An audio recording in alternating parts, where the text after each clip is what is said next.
제가 설교 말씀하기 전에 우리 유대교회 제사, 우리 천주교회 제사, 우리 기독교, 개신교회 예배가 있습니다. 이 중간에 기점에 예수님의 십자가가 있습니다. 제사는요, 유대교회의 제사는 구원받기 위한 용서입니다. 그런데 우리 개신교, 특히 기독교 가운데 우리 개신교는요, 구원받은 사람들의 감사와 사명입니다. 우리 기독교의 예배에는요, 그래서 말씀이 강조되어 있습니다. 말씀의 은혜를 누리셔야 오늘 예배가 의미가 있습니다. 여기 지금 제사하는 데가 아니기 때문에 여러분 다 구원받으신 분인 줄 믿습니다. 예배와 제사 사이에는 십자가 사건이 기점에 있어요. 우리는 구원받은 분들이기 때문에 이 시간 구원을 감사하시고 더불어서 나가서 이 구원을 어떻게 실천하며 전할 것인가의 사명을 새롭게 받는 시간입니다. 그런 귀한 시간으로 누리시기를 축복합니다. 우리 사순절 기간 동안에 예수님의 고난과 삶을 묵상하면서 우리 말씀의 순례를 계속 떠나고 있습니다. 오늘은 이 구원의 방법으로서의 부르심, 구원의 방법으로서의 고난과 능력을 지난주, 그 다음 주 묵상했다면 오늘은 부르심에 대해서 같이 묵상하며 우리 예수님의 삶과 사역에 대해서 돌아보는 시간을 갖겠습니다. 여러분, 예수 그리스도의 구원의 사역 가운데 중요한 비중을 차지하는 사역 중에 하나가 바로 이 사람을 세우는 사역입니다. 여러 가지 사역이 있지만 예수님의 이 사역은 굉장히 큰 비중을 차지하고 있습니다. 주님이 능력이 있다고 해서 혼자 하신 게 아닙니다. 일꾼들을 부르시고 또 거기에 응답하는 사람들을 데리고 같이 동역을 하신 것입니다. 주님은 이 땅에 하나님의 나라를 선포하고 복음을 증거할 때에 가장 먼저 하신 일이 바로 이 사람을 부르시고 그들을 세우는 일을 먼저 하셨습니다. 왜냐하면 하나님은 항상 사람을 통해 일하시는 것이죠. 항상 사람을 통해 일하십니다.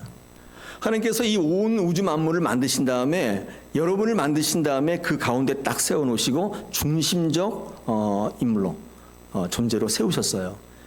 사람에게는요, 다른 피조물에게 없는 하나님의 생기가 들어가 있어서 의지를 갖고 있어서 하나님은 사람을 세울 때 애먹어요.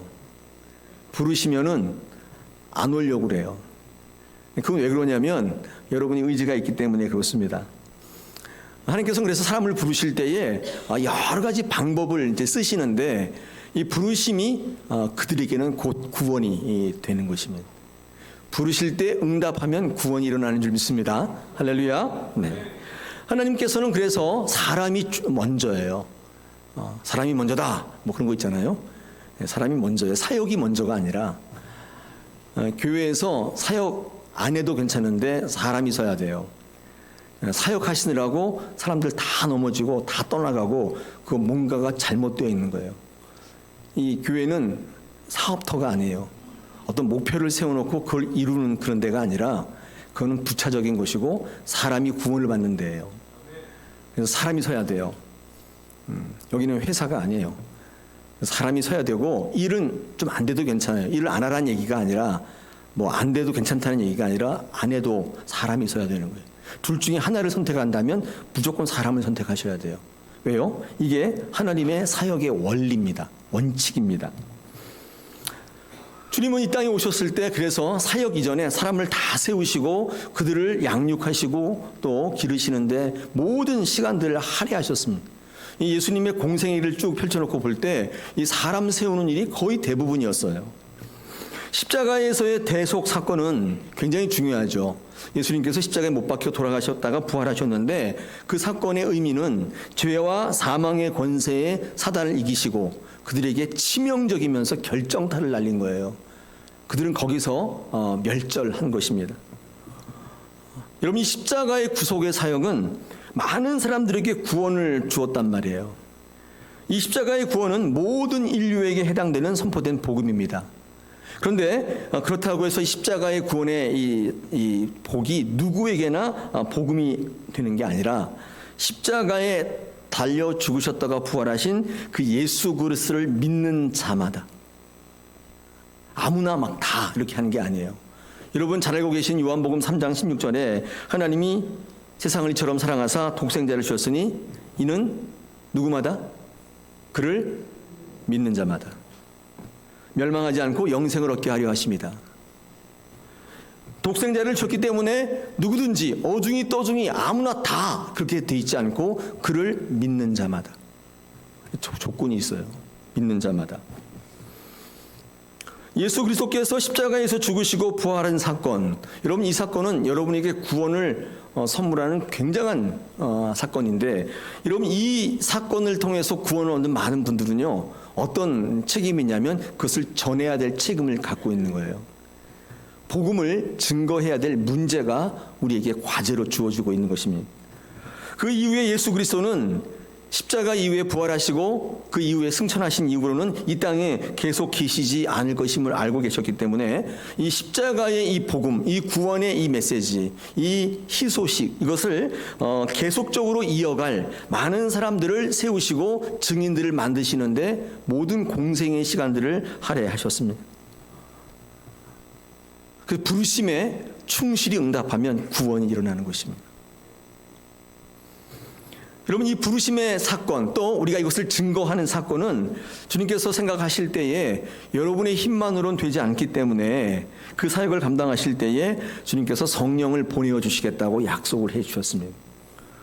누가복음 24장 48절 49절에 보니까 너희는 이 모든 일의 증인이라. 볼지어다 내가 내 아버지께서 약속하신 것을 너희에게 보내리니 너희는 위로부터 능력으로 입혀질 때까지 이 성에 머물라 하시니라. 또 사도행전 1장 8절 9절에 오직 성령이 너에게 임하시면 너희가 권능을 받고 예루살렘과 온 유대와 사마리아와 땅끝까지 이르러 내 증인이 되리라 하시니라. 이 말씀을 마치시고 저희 보는 데서 올리워 가시니 구름이 저를 가리워 보이지 않게 하더라.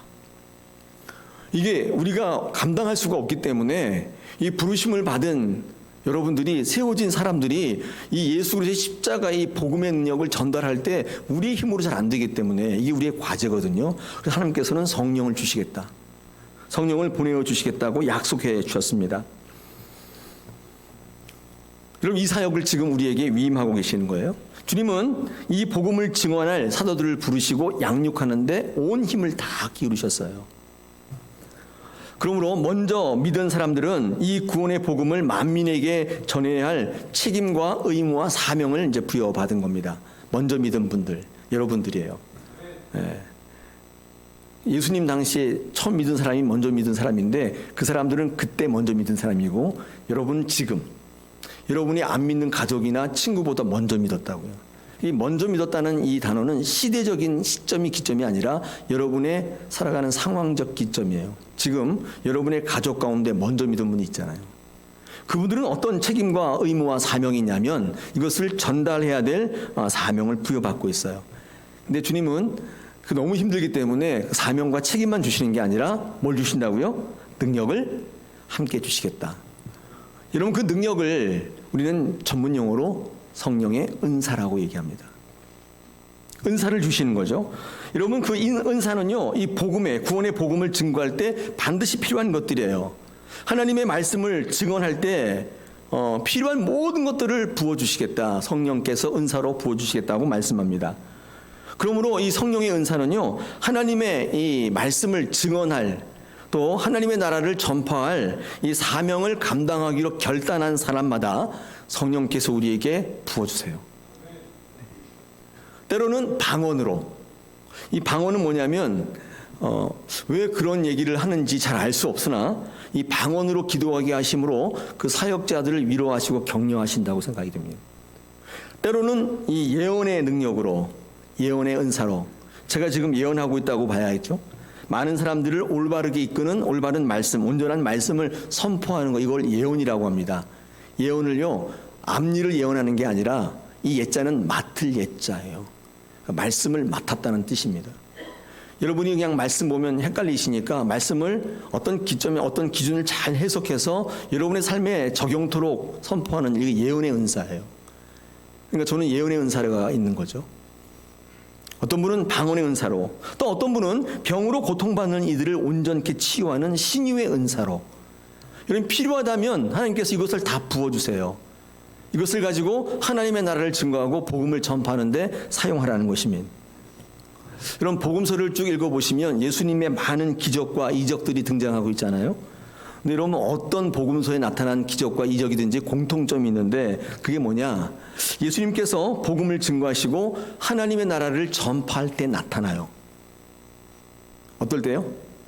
예수님께서 말씀을 증거하시고 복음을 증거하시고 하나님의 나라를 증거하실 때 도대체 이걸 잘 모르면 그때 인간의 말로 잘 안 되면 그러면 하나님께서 그 능력이 나타나요.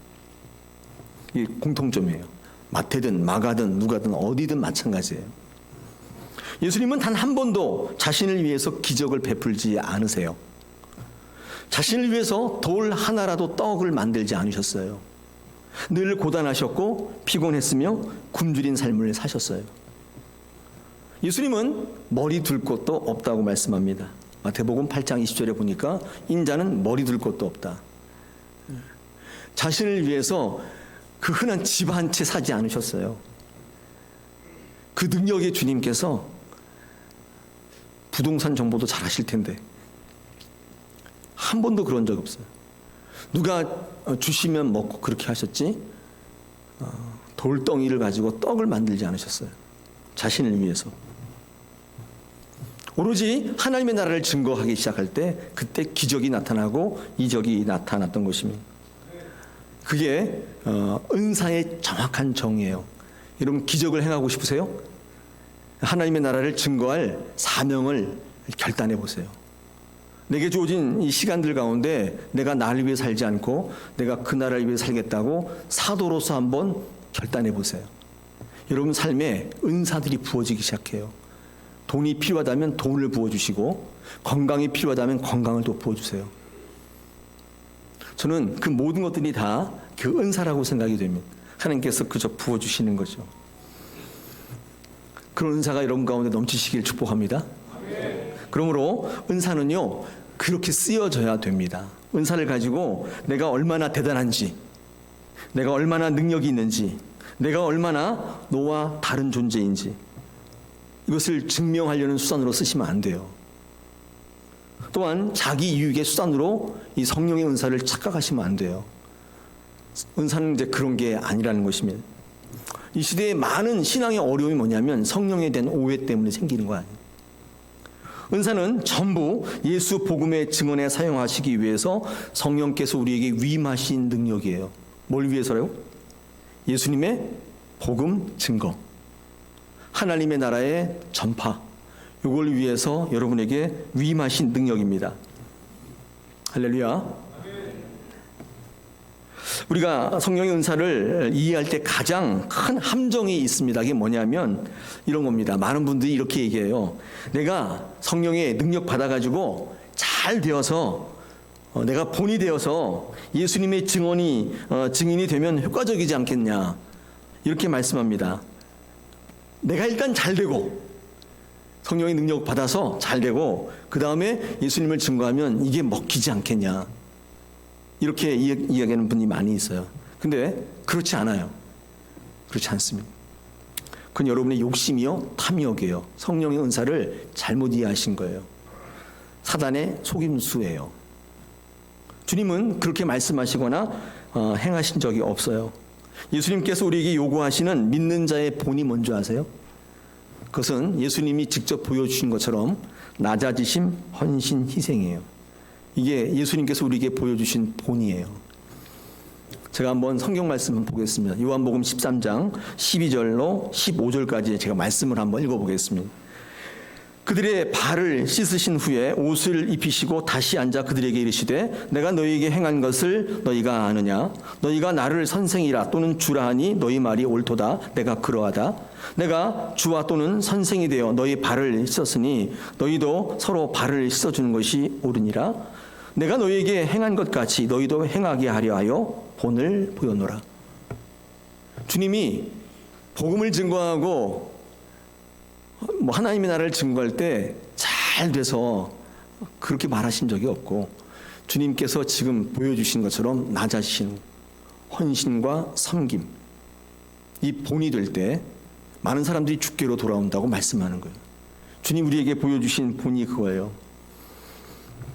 그러나 사탄은 성령을 이용해서 예수를 부르짖지만 예수와 무관한 자기 성취의 삶을 살게 하므로 자신을 우상으로 믿는 또 섬기는 자로 전락, 교묘하게 속이고 있어요.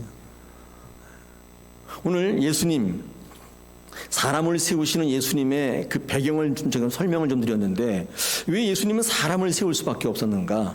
왜냐하면 십자가 사건 이후에 예수님이 이 땅에 계시지 않을 것임을 아셨기 때문에 이 복음의 능력, 이 하나님의 나라를 전파할 당신의 사람들을 세우시는 일을 멈추지 않으셨어요. 그 부르심에 응답하게 되면 구원을 받게 된다는 사실을 알고 계셨어요. 자, 오늘 본문으로 돌아가면요. 오늘 이 본문 마가복음은 예수님이 그 제자들을 부르시는 장면입니다. 시몬, 안드레, 야고보, 요한 이런 이제 제자들을 이제 부르시는 사건인데 이 구원의 방법으로서의 부르심 사건에 갖고 있는 세 가지 특징이 있습니다. 오늘 한번 그걸 같이 나누면서 여러분의 삶에 적용이 되었으면 좋겠습니다. 적용은 어떤 거냐면 예수님 부르실 때 아멘 하시는 게 적용이에요. 그런 사건이 여러분 가운데 있기를 원합니다. 네, 첫째 어떤 특징이 있냐? 여러분 부르심은 구원에 준비된 사건이에요. 다시 말해서 부르심은 주님의 준비된 사건이에요. 그러니까 막 부르시는 게 아니라 즉흥적으로 부르시는 게 아니라 다 준비되어서 부르시는 거예요. 오늘 우리가 본문을 읽을 때 오해하는 부분이 하나 있는데 그게 뭐냐면 예수님께서 제자를 부르실 때 그냥 랜덤하게 즉흥적으로 그냥 가다 보니까 눈에 딱 띄어서 야 너 일로 와 이렇게 해서 부르신 것 같은 느낌이 있다 그 말이죠. 그렇지 않다는 거예요. 여러분 오늘 교회 나오신 거 이거 하나님 부르심이에요. 그리고 이 서울시의 장안의 많은 교회 가운데 다사랑교회 오신 거 이거 뭐예요? 여러분의 선택인가요? 네, 그렇게 생각하시는 분이 있을 수 있는데 망상은 해수욕장이에요. 네, 그렇잖아요, 그죠? 네, 그 착각이에요. 내가 이 많은 것 중에 딱 골랐다고 생각하시는 분이 있는데 그렇지 않습니다. 이거는 전적인 성령의 부르심이에요. 이 많은 교회 가운데 부르셨어요. 아니에요, 저는 여기 근처에 살기 때문에 왔는데요. 이 근처에 살면 다 여기 와야죠. 거리상으로 가까운 사람 다 여기 오나요? 그렇지는 않아요. 하나님께서 이 다사랑교회로 부르시는 거예요. 교회를 선택하시고 말씀을 선택하는 게 아니에요. 제가 생각할 때 목회할 때 가장 바람직하지 않은 신앙 중에 하나예요. 부르시면 가는 거예요. 저는 다사랑교회 부르셔서 왔어요. 확실하게 말씀드릴 수 있어요. 부르셔서 왔어요. 여러분도 그 부르심에 응답하시면 신앙생활 하세요. 제가 언제 설교에서 그런 얘기했어요. 조금 비유적이고 약간 자소적인 표현인데 교회 쇼핑? 말씀 쇼핑? 그런 거 하지 마세요. 부르신 대로 신앙생활 하세요. 그 교회에 그분이 필요하기 때문에 부르시는 거예요. 그 부르심에 응답하면 그 부르심으로 인한 여러분의 구원이 일어나고 열매가 맺히게 돼요.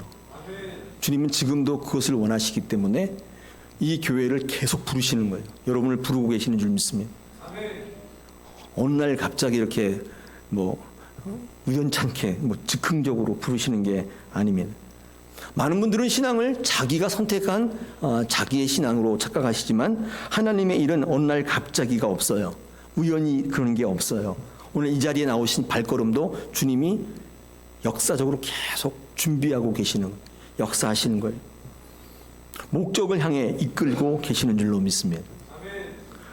요한복음 4장에 보면 예수님께서 사마리아 땅에 수가성이라는 데를 우연히 지나가시다가 우연히 한 여인을 만났다고 보는 분이 있어요. 절대 그렇지 않습니다. 주님은 사마리아 땅에 일부러 가셨어요.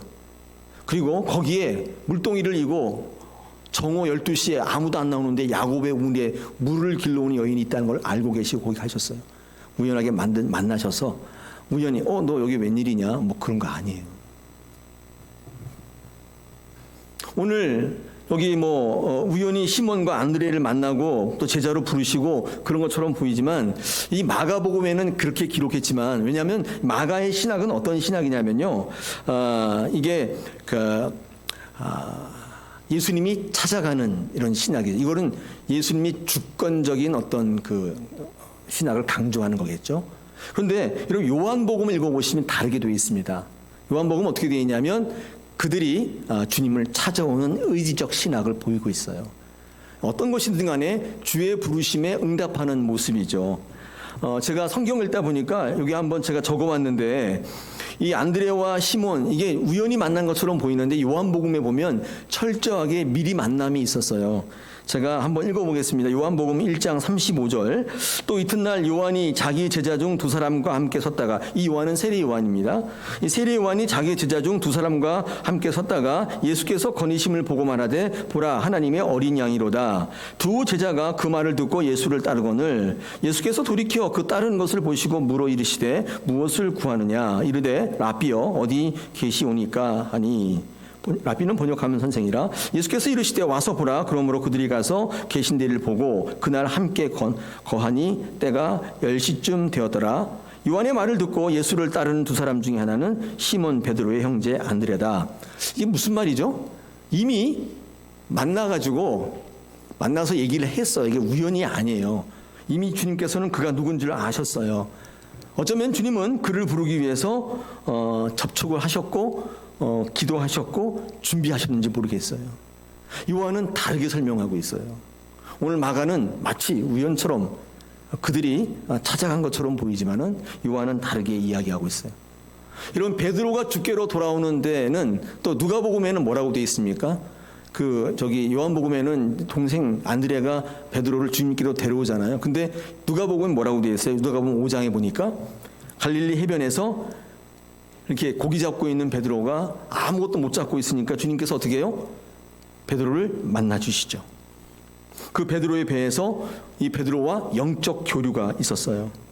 그리고 저 깊은 데 가서 그물을 내리라 말씀하셨고, 그 명령에 따라서 이 베드로가 그 명령을 행할 때에 2배 가득 차게 고기를 잡았다. 이 사건이 기록되어 있으면 베드로를 제자 삼은 일이 우연이에요? 어떻게 생각하세요? 그냥 베드로가 선택한 사건이에요? 아닙니다. 성경에는요, 우연이라는 건 없어요. 우연으로 가장한 하나님의 섭리예요. 근데 그 우연이 여러분에게 뜻이 되고 기적이 되고 열매가 되는 거에는 그 우연 가운데 부르시는 여러분의 응답이 있어야 돼요. 할렐루야. 네. 이거 저절로야. 이거 보니까 이건 재수 좋은 거야. 이건 어쩌다 보게 되는 거야. 누가 하나님 이런 일을 해. 이거는 재수가 좋은 일이야. 이렇게 생각하시는 성도들이 아무도 없기를 축복합니다. 하나님께서 부르시는 것입니다. 준비하고 계셨다가 부르시는 거예요. 그러므로 이 부르심의 시간이 좀 다를 뿐인데 가장 좋은 시간에 하나님의 때 우리를 부르세요. 우리가 준비된 때가 아니라 하나님의 때에 부르세요. 바로 그때가 그때예요. 아까 요한과 마가의 신학이 좀 다르다고 했는데 어쨌든 간에 주님은 우리를 찾아오시기도 하고 그들이 주님을 찾아오기도 하지만은, 그러나 하나님께서 부르실 때에 공통적으로 응답하셔야 될 책임이 우리에게 있는 것입니다. 부르실 때 여러분 성실히 응답하시기를 축복합니다. 네. 이런 분 있잖아요. 내가 다 준비하면 가겠습니다. 내가 이거 다 마무리하고 가겠습니다. 지금은 그런 때가 아닙니다. 이렇게 말씀하는 분들이 있잖아요. 그죠? 네. 여러분들이 그러시지 않았어요? 이게 하나님께서 부르실 때, 지금 그럴 때가 아닙니다.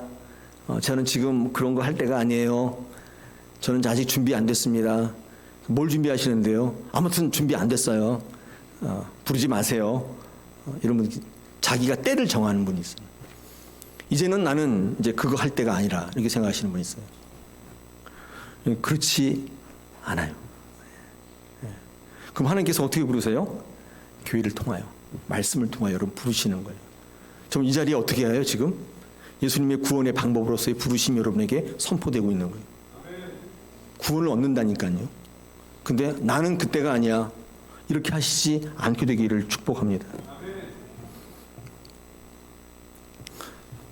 마가복음 11장 13절에 거기에 그거 있잖아요. 그, 무화과 때가 아니다. 그거 알고 계시죠? 여러분 그 예수님께서 십자가에 못 박히기 위해서 예루살렘에 입성하셨는데 그 일주일 기간 고난 주간인데 그때 있었던 일이에요. 예수님께서 길을 지나가시다가 무화과 나무를 보셨는데 시장하셔서 열매를 찾으셨어요. 근데 열매가 없었어요. 그래가지고 어떻게 해요? 예수님께서 그 나무를 저주하셔서 그 나무가 죽었어요.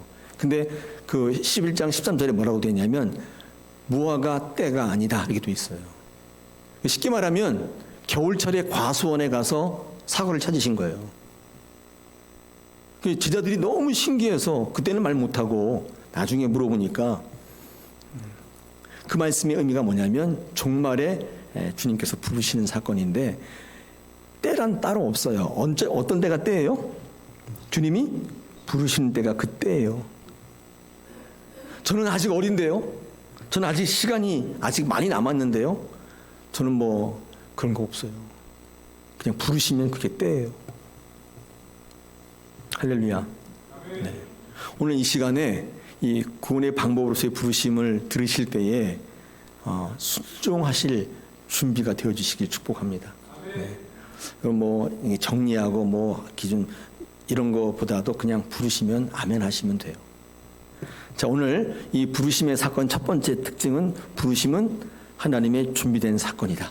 자, 두 번째 있습니다. 부르심은 성령의 설득의 사건인 것입니다. 부르심은요, 명령입니다. 명령이에요. 주님이 부르실 때 명령하세요. 야, 좀 와줄래? 교회 좀 와줘. 성경 공부 좀 참여해주면 안 돼? 사람이 너무 없잖아. 참여해줄래? 부탁하지 않습니다. 성령은 하나님 부탁하는 게 아니에요. 명령하시는 거예요. 오고 싶으면 오고 말고 싶으면 말라는 게 아니에요. 이 부르심은 명령일 수밖에 없습니다.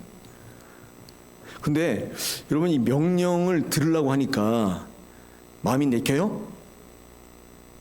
내껴요, 안 내껴요? 우리들끼리 솔직하게 얘기합시다. 잘 안 내끼잖아요. 저도 그래요. 해! 다 이렇게 하니까 별로 안 하고 싶어져요. 네. 그럼 어떻게 해요? 어떻게 해요? 성령이 설득하세요. 하나님이 명령하실 때에 내 마음이 확 안 와닿아요. 여러분 왜냐하면 여러분은 아까도 얘기했듯이 의지의 존재예요. 감정도 있고 기분도 있고 기분이 의지를 덮을 때가 있긴 한데 저 사람 왜 저렇게 말하지? 나는 줄 세우면 천국도 안 갈 거야. 그게 우리의 본 모습이잖아요. 그럴 때 성령께서 설득하심이 하나님의 명령은 성령이 설득할 때 현실화돼요. 여러분의 의지로 할 수 있는 게 아니라는 것입니다. 제가 설교 때 여러 번 간증했는데 이거 너무나 큰 은혜이기 때문에 간증 여러 번 해도 될 것 같아요. 저희 다사랑교회 제가 청년 단기 선교를 만들었는데 그렇죠. 저희가 뭐 재정이 넉넉치 않아서 청년들이 뭐 10명 간다 그러면 뭐 이게 오가고 한 돈 합치면 굉장히 많거든요. 그걸 어떻게 하느냐. 뭐 이런 큰 교회에서도 사실 하기 어렵거든요. 그래서 기도했어요. 청년들에게 어떻게 하면 하나님의 명령을 전하고 말씀을 증거할까. 매일 학교, 집 또는 직장 여기만 왔다 갔다 하면서 사는 저 청년들에게 하나님이 계시는 것을 어떻게 증거할까. 제가 목사로 헌신할 때에도 이 단기 선교 이런 거에 굉장히 영향이 컸거든요. 그래서 그 비전을 만들어 주기를 원했습니다. 그래서 기도했죠. 우리 다사랑교회 청년 단기 선교가 있었으면 좋겠습니다. 그냥 하나님의 부르심을 선포했어요. 1055 비전. 이거 선교의 비전이고요. 사실 고백 비전도 우리 교육부에 향한 선교의 비전이고 500 성도 부흥도 500명의 성도를 만들어서 그 현장으로 파송하는 선교의 개념입니다. 이것을 선포하고 비전과 부흥을 선포했습니다. 예. 그랬더니 응답이 됐어요. 응답이 됐는데 엉뚱한 우리 교회 아닌 다른 교회의 관사님 20명이 그래요? 그럼 제가 하겠습니다. 그래서 20명의 그룹이 생겼어요. 이분들이 한 달에 10만 원씩, 15만 원씩. 거의 3년 4개월을 후원하셨어요. 3번 이렇게 후원 이렇게 어디 가면요. 돈으로 한 2천만 원 정도 들어요. 그게. 한 청년 10명이 어디 갔다 오면. 근데 그거를 감당하게 하셨습니다. 그리고 그 후원이 끝났을 때 그분들을 모시고 우리 지난번에 갔던 종교개혁 탐방 같이 제가 한번 쭉 갔다 왔는데 그때 헌신하신 권사님들 만나 얘기를 하게 됐는데 그 20명 가운데는 생각지도 않은 분들이 있어요. 제가 그 교회에 있을 때 저를 안 좋게 생각했던 분들. 그런 분들도 있어서 제가 깜짝 놀랐어요. 나중에 안 사실인데 그냥 그 얘기를 들었는데 하고 싶어졌대요. 그 뭐예요? 성령이 설득하신 거예요. 제가 이제까지 목회해 보니까 저는 선포하면 다 되는 줄 알았거든요. 잘 안 되더라고요. 설득. 자기 주장, 자기 의, 자기 경험이 아주 강력하신 분이 있어요. 너 아무리 얘기해봐라. 나는 절대로 그렇게 안 하기로 역사적 사명을 띠고 있다. 난 절대 그렇게 안 해. 너는 그렇게 얘기해. 나는 나대로 할 테니까. 이런 분들이 계시잖아요. 예수님 때에도 그런 분들이 많았어요. 마태복음 11장 17절에 보니까 예수님이 이렇게 얘기했어요. 피리를 불어도 춤을 추지 않는데요. 슬피 울어도 가슴을 치지 않는데요. 피리를 부니까 그게 무슨 음악이냐? 이렇게 얘기하는 분이 있고 가슴을 치고 우니까 네가 못나서 그런 거지 이렇게 생각하는 분들이 있더라는 거예요. 호응하지 않아요. 선포로 안 돼요. 설득이 안 되는 거예요. 여러분 이럴 때 성령께서 설득하세요. 로마서 8장 26절 28절을 제가 한번 읽어보겠습니다. 여러분 한번 앞에 화면을 보시면서 보세요. 이렇게 되어 있습니다. 이와 같이 성령도 우리의 연약함을 도우시나니 우리는 마땅히 기도할 바를 알지 못하나 오직 성령이 말할 수 없는 탄식으로 우리를 위해 친히 간구하신다. 마음을 살피시는 이가 성령의 생각을 아시나니 이는 성령이 하나님의 뜻대로 성도를 위하여 간구하심이라. 우리가 알거니와 하나님을 사랑하는 자 곧 그의 뜻대로 부르심을 입은 자들에게는 모든 것이 합력하여 선을 이루신다. 여러분 27절 보세요. 저거 설득한다는 얘기거든요. 성령이 그들을 설득하시는 거예요. 여러분의 의지와 결단으로 하는 게 아니라 성령께서 설득하시는 것입니다. 오늘 부르시는데 하나님께서 명령하시는데 마음이 안 느끼세요? 기도하세요. 성령께서 여러분을 설득하는데 하고 싶은 마음을 주세요. 감당할 수 있는 능력을 은사로 부어 주시는 것입니다. 이 부르심이 구원을 이루는 이유가 여기 있는 것입니다. 저는 그래서 이 목회가 저는 설득이라고 생각이 돼요. 왜 이렇게 침튀기며 목이 휘어가며 말을 빨리 해서라도 많은 말을 하려고 하느냐 하면 설득하려고 그러는 거예요. 선포하려면 몇 마디 하면 돼요. 근데 설득을 해야 되기 때문에. 여러분 선포와 설득의 차이가 있는데 여러분 선포는요 전적인 성령의 사역임이 틀림없이 선포하는 건데 근데 여기는 어떤 부정적인 면이 있냐면 책임을 회피하려는 소극적인 그런 목회의 모습이 숨어 있죠. 그냥 하면 돼. 나는 뭐 변하든지 말든지 나는 몰라. 나는 내가 할 바만 했어. 이게 선포인데 여러분 설득은 그렇지 않습니다. 전적인 성령의 능력이 내게 사명으로 책임으로 임하고 있는 것이기 때문에 이 적극적인 목회의 모습인데 제가 선포만 할 때는 절망이 없었어요. 내가 책임 안 지니까. 근데 설득하려는 목회를 하다 보니까 계속 절망이 돼요. 그렇게 공을 들였는데 그렇게 설득을 했는데 떠나가는 사람을 보면 한동안 아무것도 할 수 없게 돼요. 근데 너무나 재밌는 사실이 뭔지 아세요? 그때 제가 주께로 나오게 되더라고요. 제가 주님께 무릎을 꿇었을 때가 언제인가 돌아보니까 바로 그때예요. 절망했을 때. 저는 이게 목회인 것을 나중에 알게 되었어요. 성도의 삶 속의 절망 체험, 이 바닥 체험은 그래서 매우 중요합니다. 주께로 나오게 되기 때문이에요. 성공을 목회의 목적으로 삼는 분들은 이 체험을 더 빨리 하게 될 거예요. 완전히 바닥으로 내려앉아서 그때 주님을 바라볼 수밖에 없게 만드세요. 신앙은 주님께로 오는 거예요. 여러분께로 가는 게 아니에요. 신앙생활을 하면 할수록 내가 옳았어. 뭔가 잘못된 거예요. 주님께로 가는 것입니다. 사도 바울의 고백 있잖아요. 고린도후서 12장 7절에서 10절에 사도 바울이 계속적으로 그 사명을 감당할 수 있었던 비결은 그의 육체의 가시 때문이라고 고백합니다. 그것 때문에 선교 생활을 못할 줄 알았는데 그것 때문에 계속 주께로 가게 되었다고 말하면 그의 약함이 강함이 되었다고 고백해요. 그 약함이 은혜라는 사실, 그 약함이 능력이라는 사실을 사도 바울이 알게 되었다고 고백해요. 성령은 지금도 여러분을 설득하고 계세요. 여러분, 성령에 의해서 설득된 분이 제자예요. 제자는 다른 설명이 그래서 필요 없어요. 부탁할 필요가 없어요. 여러분, 부탁하고 애걸하는 사역은 초라하고 비참한 거예요. 그러므로 여러분, 성령이 말씀하실 때 설득되세요. 그래서 자원하고 소원하는 마음으로 하나님의 일을 하시고 여러분의 삶의 자리에 주어진 임무를 완성하세요. 베드로 사도가 다음같이 고백합니다. 베드로 5장 1절로 4절의 말씀. 너희 중 장로들에게 권하노니 나는 함께 된 장로된 자요 그리스도의 고난의 증인이요 나타날 영광에 참여할 자니라. 너희 중에 있는 하나님의 양무리를 치되 억지로 하지 말고 하나님의 뜻을 따라 자원함으로 하며 더러운 이득을 위하여 하지 말고 기꺼이 하며 맡은 자들에게 주장하는 자세를 하지 말고 양무리의 본이 되라. 그리하면 목자장이 나타나실 때 시들지 아니하는 영광의 관을 얻으리라. 설득된 사람 저렇게 하는 거예요. 자원하는 거예요. 소원하는 마음이 있는 거예요. 여러분의 이런 부르심에 성령의 설득에 넘어가시기를 축복합니다. 버티지 마세요. 네, 못 버텨요. 세 번째, 이 부르심의 특징이 있습니다.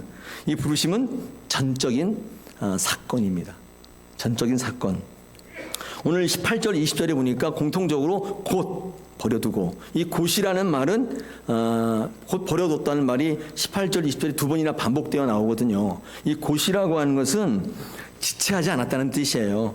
그리고 모든 소중한 것들을 다 내려놓았다. 우리 20절 보니까 뭐 아버지도 버려두고 배도 버려두고 뭐 다 버려두고 예수를 쫓았다. 그렇게 성경은 증거하죠. 다 버려두고. 여러분, 이때 모든 것을 버려두었다는 것은 전적으로 응답한 거예요. 전적으로 응답한 거죠.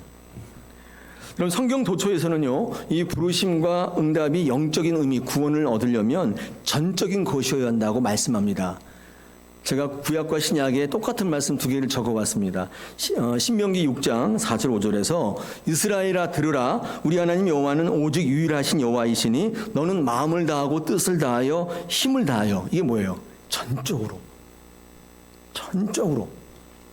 네 하나님 여호와를 사랑하라. 마태복음 22장도 똑같죠. 37절에 보니까 예수께서 이르시되 내 마음을 다하고, 이때는 이제 목숨인데 목숨을 다하고 뜻을 다해서 주 너의 하나님을 사랑하라. 이거 어떻게 사랑하라는 거예요? 쬐끔만 하지 말고 전적으로 하라, 그런 뜻입니다. 이 전적으로라는 말을 우리가 어떻게 이해할까요? 많은 분들이 이 전적으로라는 말이 굉장히 부담스럽다고 얘기하세요. 그러면 내 모든 것을 다 주라는 얘기입니까? 이렇게 이해하시면 못하게 돼 있어요.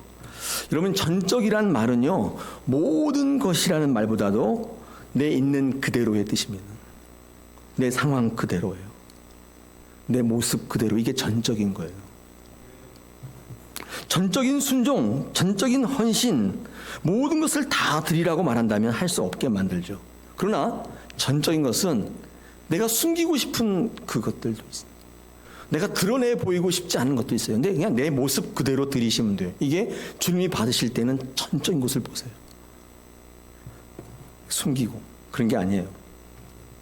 이때 한 가지 전제 조건이 있어요. 전적으로 드릴 때 이 부족한 것들을 받으시더라도 하나님께서 이것을 통해 역사하신다는 여러분 믿음이 전제되어 있는 거예요. 이런 초라한 모습 가지고도 뭘 하실 수 있을까? 이렇게 아무것도 아닌 나의 모습을 가지고도 하실 수 있을까? 이때 하나님께서 손에 쥐시기만 하면 그 모든 것들을 뒤집어 엎으시고 조나이복을 만드시고 역사를 만드신다는 여러분의 신앙의 고백만 있으면 사도 바울처럼 약함이 강함이 돼버리는 거예요. 약함을 자랑하는 사람이 된다, 그 말이에요. 전적으로 드리라는 말은 다 드리라가 아니라 모든 걸 다 드리라 그런 게 아니라 내가 벌어놓은 것도 다 갖다 바치라 그런 게 아니라 지금 그 모습대로 나오라는 거예요. 그런 의미에서 전적인 것의 반대말은 뭐라고 생각하세요? 준비되어진다는 뜻입니다. 여러분, 준비는요 하나님이 하세요. 여러분이 하시는 게 아니에요. 여러분이 하실 거는 부르실 때 내 모습을 그대로 드리시는 거예요. 초라해도 괜찮아요. 좀 아직 아니어도 괜찮아요. 부르신다면 거기에 응답하시는 것입니다. 전적인 부르심에 대한 전적인 응답은 뭐냐면 그래서 때를 얻든지 못 얻든지예요. 사도 바울은 이 비밀을 알고 있었던 것입니다. 우리가 구약을 읽을 때 하나님께서 사무엘을 부르지 않으십니까? 어린 사무엘을 부르시는데 사무엘이 엘리에게 가서 이 성소에 있는데 하나님께서 저녁에 불러요. 사무엘아, 사무엘아 부르시는데 사무엘은 자다가 뻘떡 일어나서 누가 저를 부르시나요? 그래서 자고 있는 엘리한테 대제사장한테 가서 주인인가? 네, 제사장님 왜 저 부르셨나요? 그랬더니 엘리가 안 불렀는데 이상하다 나를 부르는 것 같은데 또 자고 있는데 또 불러요. 또 갔더니 안 불렀대요. 또 자고 있는데 또 불러서 가니까 엘리가 그때 알았어요. 여러분 엘리는요 아는 건 바삭하게 아는데 믿지는 않는 사람이에요. 그래가지고 그거 하나님 부르시는 건데 근데 자기는 못 들어요. 비참한 거죠 이게. 대제사장은 안 들리는데 아이한테는 들려요. 그리고 사무엘에게 부르셔가지고 하는 말씀이 사무엘의 얘기를 하는 게 아니라 엘리 그 사람 얘기를 한단 말이에요. 그때 이렇게 대답하라. 주님 말씀하세요. 주의 종이 듣겠습니다. 이렇게 대답하라고 알려줘요. 여러분 어린 사무엘이 준비됐나요? 하나님 한자도 안 들어봤어요. 부르세요. 부르심의 기준은 하나님께 있어요. 여러분에게 없어요. 부르심은 전적인 사건이에요. 여러분에게 의지가 없는 것입니다. 주님은 그런 사람을 부르셔서 사람을 낚는 어부가 되게 하시겠다고 말씀해요. 구원시키시겠다는 거죠. 단순한 변화를 추구하시는 게 아니라 본질 자체를 바꾸시겠다는 거예요. 이 본질을 바꾸는 변화는 전적인 부르심이에요. 전적으로 부르실 때 전적으로 의지를 들여서 응답하시면 하나님께서 그 부르심을 통해서 역사하시는 줄 믿습니다. 세 가지 알았어요. 이게 부르심이 구원의 사건인데 이런 특징이 있구나. 여러분 오늘 세 가지의 말씀을 들을 때 어떤 게 가장 마음에 와 닿으셨어요? 이 성령의 위로입니까? 성령의 설득입니까? 아니면 성령께서 여러분에게 준비하게 하신다는 것입니까? 오늘 이 들으신 말씀대로 여러분의 삶에 말씀을 읽을 때, 교회 사역을 할 때, 부르실 때 충실히 응답하세요. 하나님께서 그것을 통해 여러분을 구원하시고 여러분의 자녀들을 일으켜 세우시고 여러분의 가정을 다시 수축하게 될 줄로 믿습니다. 이 다사랑 교회를 영적으로 부흥시키실 줄로 믿습니다.